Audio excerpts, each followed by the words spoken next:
It smells funny. Will you try it?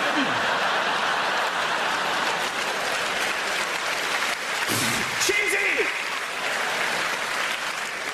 But you go along with it because you're in a restaurant and you think it's the done thing to do. There's a lot you go along with in restaurants. A lot of nonsense. Bread and water. Like some bread for the table, some water for the table. The table's having a better night than I am at this stage. If you get this in an orphanage, bring me actual food, please. But you go along with it because you're in a restaurant. You order your main course with like any side orders. Why would I want satellites of food surrounding the food? Give me food on a plate and I'll put it in my face. Is it supposed to make you feel like you're eating less? Yes, I'd like some mashed potato behind me. Put them behind me. Some carrots in a drawer underneath the table. Cream of spinach in the loo behind the cistern. No one will know. Be careful, plate's very hot. What a complete nonsense that is. What you should say is, well, then get me one that isn't. I don't want to burn myself. I just want lasagna, not Jeopardy. Can I put it to mine? But you just take it. Okay, I'll be careful not to burn myself when I'm eating. My wife will either warn me about it. Be careful, it's a hot plate, so just get the food in your face without touching it. Just where would you draw the line? Be careful, there are razor blades in the lasagna. Okay.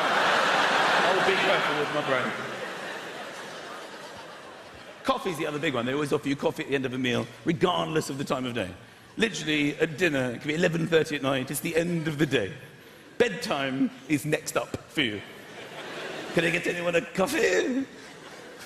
I mean, this is a nonsense. If my wife said to me at home at 11:30 at night, would you like a coffee? I'd go, piss off.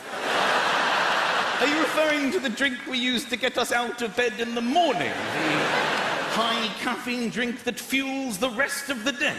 You want me to have that now before bed? Is this some kind of experiment you're looking to run? In a restaurant, yes, I think I'll have a latte for me. Do you want anything, darling? Double espresso for me, double espresso. 3 o'clock in the morning. Are you up? Of course I'm up, I'm completely wired. I was thinking of going to work, now, and waiting. Can I come? Let's run there, let's run there.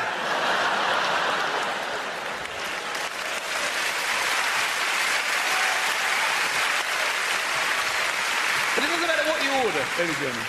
The mainstay of any meal will be salt and pepper. Salt and pepper have done so tremendously well in the herb and spice arena. They are our favourites by a distance. They just wait on the table, don't they? Arrogantly assuming whatever you want to prepare, you're going to need us. Either myself or my dear friend Pep. Isn't that right, Rachel Soto? But there are other herbs and spices.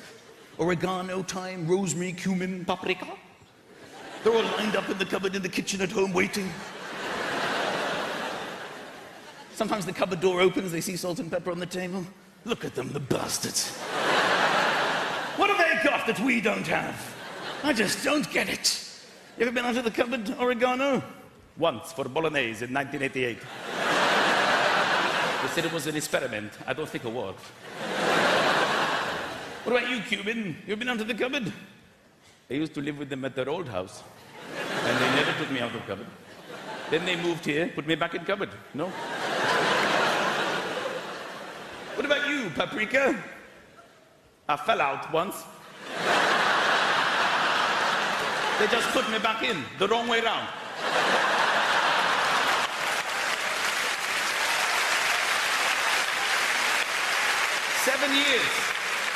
Seven years I was like this. Every day I would pray. I would pray it is goulash day. But it is never goulash day. I've still got the plastic on my head. Why did they buy me? I don't understand it. What about you on the end? Who are you? My name is Five Spies. You ever been out of the cupboard, Five Spies? I'm not just one spies. I'm 5 spies. I'm 5 times as good as all of you. Yes, but have you ever been out of the cupboard? I have been used in recipes for thousands of years. Yes, but have you ever been out of this cupboard? No. Excuse me, sorry to interrupt, but the fact is I've overheard your conversation, it's winding me right up. I've been in this cupboard for longer than all of you put together. Sorry, who are you? John West, Tiona, nice to meet you. Ladies and gentlemen, thank you very much for listening.